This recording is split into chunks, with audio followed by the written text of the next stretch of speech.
आता समोर गणित गाठलेलं आहे, जरासं मन बघूया. ते आडवी बेरीज आहे, वाच जरा ते.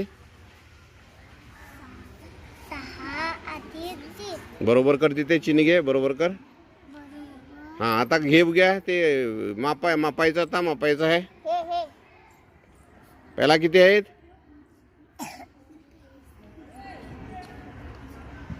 6 ठेव तिथं.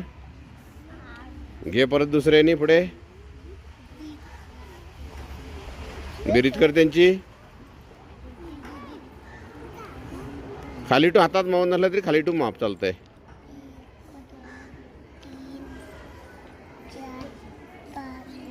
4 5 6 7 8 9 लिही. 9 तसे नाही लिहायचे ते बेटा. पहिला कसं सांगितलं, पूर्ण गोल.